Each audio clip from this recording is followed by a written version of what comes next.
उन लोगों को प्लाट के नाम के ऊपर जगह दिखा दी गई, परंतु कोई पोजीशन या उनके नाम कोई रजिस्ट्री नहीं हुई और काफी संख्या के अंदर ऐसे लोग चक्कर काट रहे थे कि हमें उस 100 गज प्लॉट की पोजीशन भी मिले, उसकी रजिस्ट्री भी मिले। बहुत सारे ऐसे बेनिफिशरीज थे, लाभार्थी थे, जो ये चाहते हैं कि हमें 100 गज का प्लॉट मिले। उसको लेकर के एक योजना पिछले दिनों आदरणीय मनोहर लाल जी ने वो बनाई। विधानसभा के अंदर भी इसका बजट का अलग से प्रावधान किया गया और उसके निमित्त कल सोनीपत में ऐसे जो लाभार्थी हैं उन सबको प्लॉट की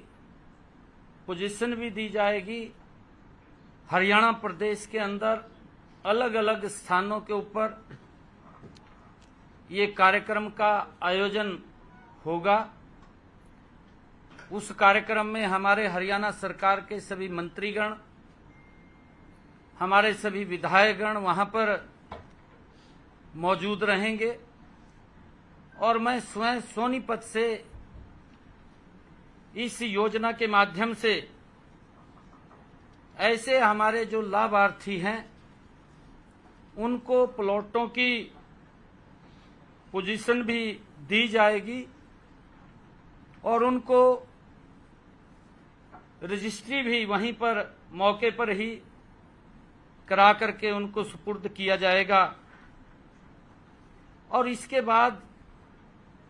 ऐसे हमारे हरियाणा प्रदेश के अंदर ये 20,000 लाभार्थी हैं जिनको कल प्लॉट और पोजीशन दी जाएगी, क्योंकि ये कांग्रेस सरकार ने इसको शुरू तो किया परंतु उनके हालात के ऊपर छोड़ दिया। वो घूमते रहे, ना उनके पास कोई कागज था, ना उनके पास कोई रजिस्ट्री थी। वो घूमते रहते थे कि हमें कोई पोजीशन मिल जाए, परंतु जब उनके पास कोई कागज नहीं था, खाली नामात्र के लिए जगह दिखा दी और उसके लिए वो चक्कर काटते रहे। ऐसे सब उन गरीब लोगों को जो बीपीएल परिवार के लोग हैं उन सब को ये 20,000 इस प्रकार की संख्या थी, लोग थे, उनको ये पोजीशन देने का काम किया जाएगा।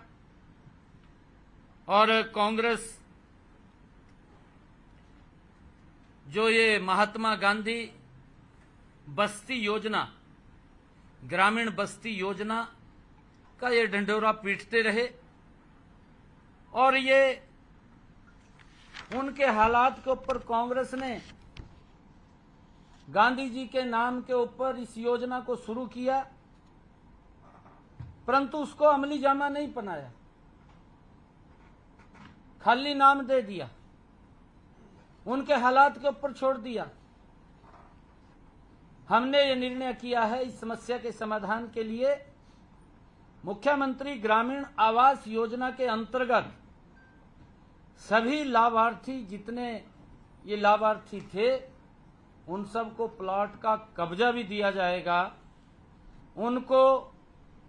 रजिस्ट्री भी बना करके दी जाएगी। और उसके बावजूद ऐसे अगर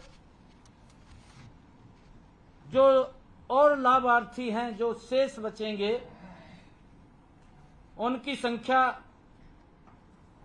ये लगभग 20,000 है और 7,775 ऐसे जो लाभार्थी हैं जिनको कल ही ये पोजीशन भी देंगे, कब्जा भी देंगे और उनकी रजिस्ट्री भी कराएंगे, 20,000 लोगों के जो हमने चिन्हित किया है,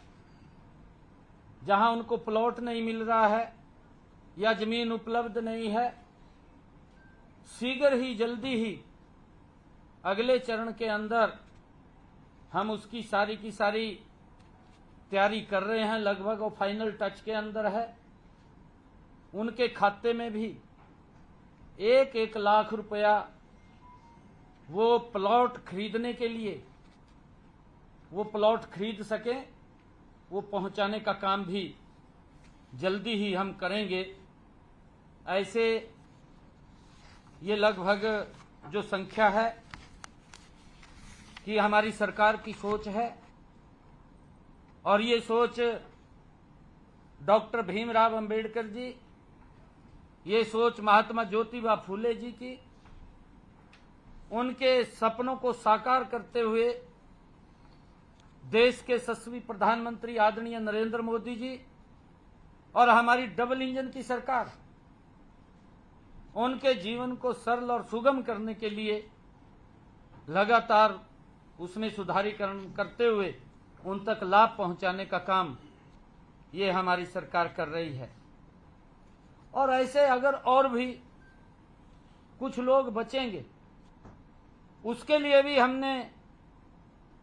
ये कहा है कि एक पोर्टल के माध्यम से वो रजिस्ट्रेशन करेंगे कि जो ऐसे लाभार्थी बचेंगे उनको भी वेरीफाई करके जो पात्र व्यक्ति है उस तक लाभ पहुंचाना हमारी सरकार का कमिटमेंट है और उसको लेकर के हम उन तक ये लाभ पहुंचाने का काम करेंगे। आदरणीय प्रधानमंत्री जी ने पिछले 10 वर्षों में प्रधानमंत्री आवास योजना के तहत हमारे प्रदेश के अंदर लगभग 14,939 मकान बना करके देने का कार्य किया है। प्रदेश के अंदर लगभग 15,356 निर्माणाधीन हैं जिनके ऊपर काम चल रहा है। जल्दी ही उनकी भी चाबियां उनको सौंपने का काम ये हमारी सरकार, डबल इंजन की सरकार मजबूती से कर रही है। और लगभग हरियाणा के अंदर प्रधानमंत्री आवास योजना के तहत हमने पिछले 10 वर्षों में 552 करोड़ रुपया इस योजना के तहत हमने खर्च किया है। और ऐसे जो नए मकानों के अलावा भी पुराने मकान हैं, डॉक्टर भीमराव अंबेडकर नवीनीकरण योजना, उसके माध्यम से 2138 पुराने मकानों के विस्तार, उनके नवीनीकरण के लिए भी हमने 60 हजार रुपया उन तक पहुंचाने का ये काम किया है। और इस योजना के तहत प्रति जो बेनिफिशियरी है, लाभार्थी है, उस तक 3 किस्तों में 1,38,000 रुपया पहुंचाने का काम ये हमारी सरकार वो कर रही है। प्रधानमंत्री आवास योजना ग्रामीण के तहत 29,440 मकानों के निर्माण की स्वीकृति दी है। इसमें 26,318 मकान बनवाए गए हैं। इनके ऊपर 376 करोड़ रुपया की मदद वो की गई है। हमारी सरकार लगातार गरीब के हित के अंदर मजबूती से फैसले लेती हुई ये नरेंद्र मोदी की सरकार, डबल इंजन की सरकार, गरीबों के हित में मजबूत फैसले लेकर के उनको सशक्त करने का काम कर रही है। मैं आज आप लोगों के माध्यम से देश के यशस्वी नेता दुनिया के लोकप्रिय नेता जो आज तीसरी बार भारत के प्रधान सेवक के रूप में, जिनके मन में गरीब को लेकर के पीड़ा है, जिनके मन में किसान को लेकर के पीड़ा है, जिनके मन में महिलाओं को सशक्त करने के लिए जो उनके मन में पीड़ा है, जिनके मन में युवाओं को उनका विश्वास बढ़े और युवा आगे बढ़े, उसको लेकर के चिंता करते हैं, ऐसे यशस्वी नेता आज तीसरी बार इस देश की बागडोर संभालने का काम करेंगे। और मुझे ये पूर्ण विश्वास है, आदरणीय नरेंद्र मोदी जी को मैं हरियाणा की तरफ से बहुत बहुत बधाई भी देता हूं, शुभकामनाएं भी देता हूं। उनके नेतृत्व के अंदर ये भारत और गति से आगे बढ़ेगा। जो आदरणीय मोदी जी का संकल्प है कि हमने भारत को 2047 तक ये विकसित राष्ट्र बनाना है, हरियाणा पूर्ण रूप से आदरणीय मोदी जी के साथ खड़ा होकर के उनके इस संकल्प को साकार करने में मजबूती प्रदान करेगा। और मुझे आज आप लोगों के माध्यम से ये भी एक बात और कहनी है कि जो कांग्रेस के युवराज जिस प्रकार से ये पवित्र संविधान की बुक लेकर के वो पूरे देश के अंदर गरीबों को उनको लाभ तो देने की बात 60 सालों के अंदर कांग्रेस ने नहीं की, परंतु ये झूठ का डंडोरा पीटने का काम ये कांग्रेस के युवराज, कांग्रेस के नेताओं, घमंडिया गठबंधन के लोगों ने जो ये देश के गरीबों को ऊपर अत्याचार किया है, उनको भ्रमित किया है, उनको झूठ के जंजाल में फंसाने का काम किया है, ये दुर्भाग्यपूर्ण है कि मोदी जी आएंगे तीसरी बार और वो संविधान को समाप्त कर देंगे, आरक्षण को समाप्त कर देंगे। इस प्रकार का पाप कांग्रेस और घमंडिया गठबंधन के लोगों ने किया है और उस पाप के आधार के ऊपर ही, क्योंकि जो सीटें उनकी आई हैं वो इसी झूठ के आधार के ऊपर आई हैं, देश इसको समझ रहा है। आज देश पूर्ण रूप से समझ चुका है कि ये जो बुक, ये जो पवित्र संविधान जिसका सम्मान कभी भी कांग्रेस ने नहीं किया है, मैं आज आपके बीच में कहना चाहूंगा, सबसे पहले जो डॉक्टर भीमराव अंबेडकर जी ने विरोध किया था लोकसभा के अंदर, उन्होंने ये बात खड़े होकर के कही थी कि जो धारा 370 है, जो जवाहरलाल नेहरू जी ने उसको शामिल किया था, धारा 370 बनाई थी, डॉक्टर भीमराव अंबेडकर जी ने उसका विरोध किया था कि धारा 370 इस पवित्र संविधान में शामिल नहीं होनी चाहिए। संविधान की मूल भावना के साथ खिलवाड़ करने का काम सबसे पहले अगर किसी ने किया वो कांग्रेस पार्टी ने किया। मुझे बड़ा दुख होता है, लगातार बाबा साहब के इस पवित्र संविधान को कांग्रेस और घमंडिया गठबंधन के लोगों ने मंचों के ऊपर अपमानित करने का काम किया है। उनको देश से माफी मांगनी चाहिए। और मैं ये भी बताना चाहता हूं कि जब दूसरी बार इस पवित्र संविधान से डॉक्टर भीमराव अंबेडकर जी की मूल भावना से कांग्रेस ने इससे खिलवाड़ करने का काम तब किया